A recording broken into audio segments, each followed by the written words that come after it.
Tuwing ang orasan ay tumutunog ng gabi sa ika-31 ng Disyembre, isang pakiramdam ng kasiyahan ang sumasakop sa atin.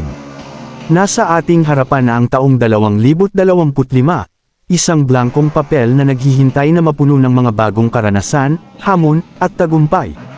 Habang tayo'y tumitingin pabalik sa 2024, laging may kasamang pag-asa ang bagong taon, isang pagkakataon para sa mga bagong simula at pangako ng personal na pag-unlad.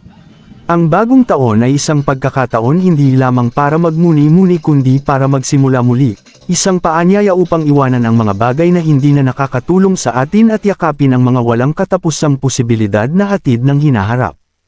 Isa sa mga pinakamahalagang aspeto ng bagong taon ay ang pagkakataong magmuni-muni sa nakaraan. Ang 2024 ay isang taon ng mga tagumpay at kabiguan, mga oras ng saya at mga hamon na sumubok sa ating tibay. Ngunit habang tayo ay papasok sa 2025, dala natin ang mga aral na natutunan. Ang bawat pagkatalo, bawat tagumpay, at bawat alaala, maging masaya o malungkot, ay nakatulong sa ating personal na pag-unlad.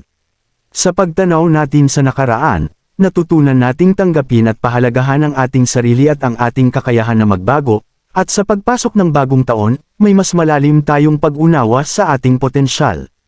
Ngunit ang pagdating ng 2025 ay hindi lamang tungkol sa pagmumuni-muni. Ito rin ay pagkakataon para magtakda ng mga layunin at magsimulan ng mga bagong plano.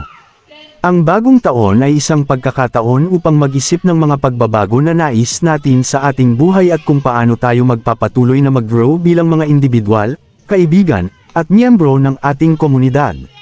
Sa taong ito, maaaring magtakda tayo ng mga layunin tulad ng pagpapabuti ng ating kalusugan, pagtanggap ng mga bagong proyekto, o pagpapalawak ng ating mga kasanayan. Walang limitasyon sa mga posibilidad na maaari nating matamo.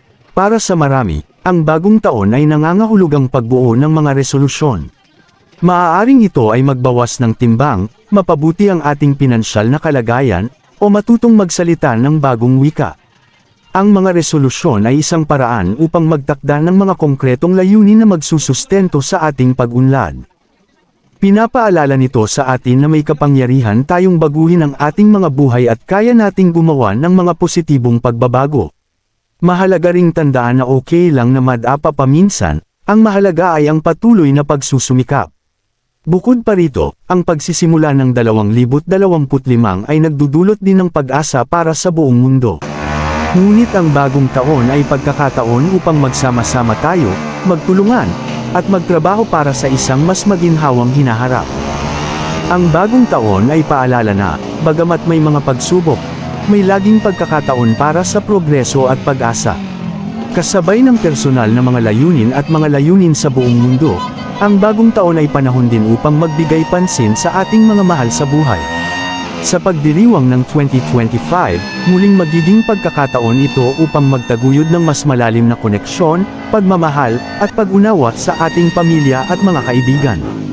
Ang pagdating ng 2025 ay paalala sa atin na ang buhay ay isang paglalakba sa isang serye ng mga sandali na dumaan at mawawala, ngunit nag-iiwan ng mga aral, paglago, at mga alaala. Bagamat hindi natin alam kung ano ang darating sa taon na ito, may kapangyarihan tayong piliin kung paano natin ito haharapin. Maaari nating piliing yakapin ang mga hamon ng may lakas ng loob, ipagdiwang ang mga tagumpay ng may pasasalamat, at lapitan ang bawat araw ng may bukas na puso. Habang tayo ay nasa harap ng bagong taon, tanggapin natin ang 2025 ng may optimismo at malalim na pagnanasa para sa mga bagong oportunidad.